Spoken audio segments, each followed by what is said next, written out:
Yo, what is going on, everyone? Welcome back. My name is Jericho, and you are watching virtual reality. And here's the deal. I want to talk about some serious shit here. It's not so serious. It's just opinionated bullshit. I want to talk about where the fuck 2D gaming is gonna go in 5 years. Okay? And here's the deal. I feel like I've been slacking on my main channel. I think I have skipped like 3 uploads in the last 2 weeks, maybe 4. One of those I was out of town, but being realistic, the reason I'm missing uploads is because of virtual reality. I can't even make an excuse other than I spend too much time in VR now to make videos in any other game. And I kind of want to talk about that. What you're watching right now is Audio Shield, and I've got for you guys 3 total games in this video because, well, surprise, surprise, I don't have any background recordings for Counter-Strike. You know, I literally ran out because I've not been recording Counter-Strike at all or streaming anything other than VR. And here's the deal. It's that fucking good. I don't know how else to put it. I know that I've already come to you guys with a VR video like a week or so ago, but I need to talk a little bit more seriously about this. What the fuck's gonna happen with 2D gaming come 5 years from now when VR is accessible to every single person that wants it, like an Xbox, right? So, VR has not ruined 2D gaming. It has definitely had an impact on how much I game on my monitor, but it has not ruined it for me. I still love Counter-Strike. I'm gonna play it tomorrow on live stream. It's still my favorite game. But the difference is solely in the experience. So spending 4 hours in VR feels like I just streamed for 8 hours in 2D gaming. It's the act of being involved in the game, the mental strain of actually being in the game, which I know sounds a little weird, but I promise you it's there. The physical strain of moving your body around, not just moving your wrists, and the fact that every game requires some sort of effort, some sort of input. The most effort game that I play is Counter-Strike, and that requires you to, you know, concentrate every round and strategize, and outside of that, really just move your mouse. That's kind of it. This game is the most simplistic 2D game fucking possible. You punch a beat to the song you're listening to. Like, that's it. But after 4 games, I'm sweaty as hell. I'm just absolutely drenched in sweat. And I know that sounds a little gross, but they make VR covers. I promise you, I'm not bathing in my own sweat every day. I'm being a little bit cleanly. So what I'm not trying to say is that VR has slaughtered my ability to enjoy 2D gaming. What I am going to say is that a $20 game has given me, what's the correct word for this? It feels like I'm back getting my first Game Boy. It feels like I'm getting my first 144 hertz monitor, but like times 40. It renews a level of excitement in video games that I have not had in ages. And that's not just me, it's everybody else who realistically has tried the Vive and has spent more than 20 minutes in there. Even some people that I've tried to show the Vive to, like Gold Glove or friends that we had over, they have been blown away, and they didn't even like really have VR on their radar.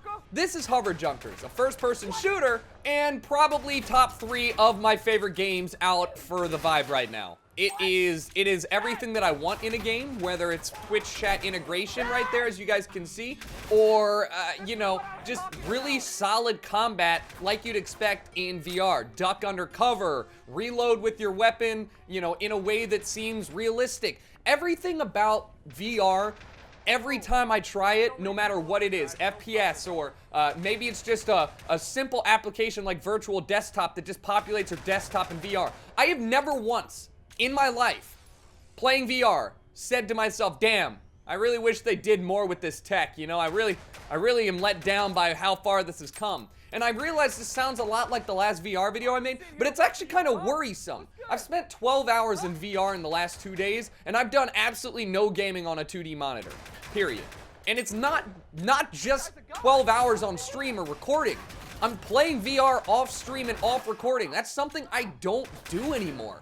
And you might say, well, dude, that's just, you know, that's just because you don't like video games anymore. No, even Counter-Strike. At a certain point, you play a game enough that you don't really need to play it more than 4 hours a day, right? Like, you're addicted to it, but, I mean, 4 hours is a lot of game time, and my job is to play video games.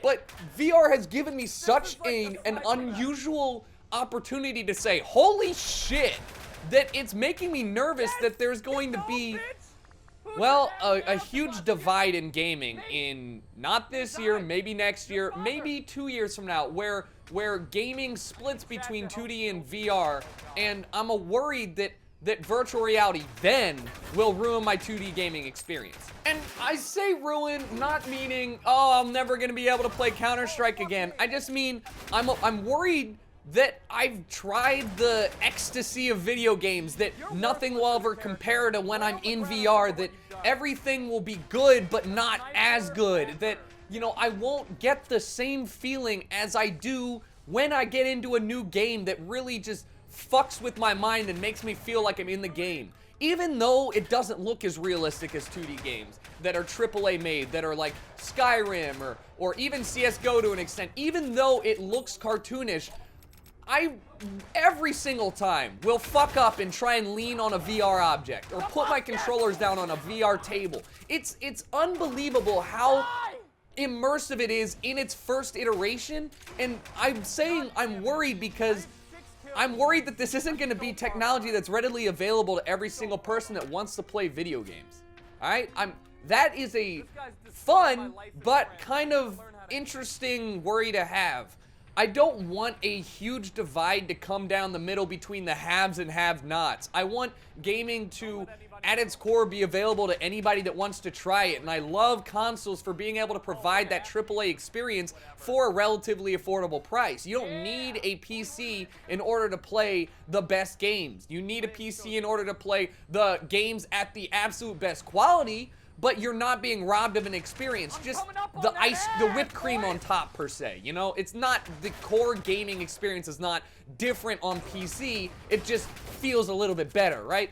VR shits all over that, all right? It's not, the VR is like, it's like the ice cream and the dinner and the appetizer and the fucking salad. It's like a 7-course meal at Fogo de Chao. It's like the best steak you've ever had.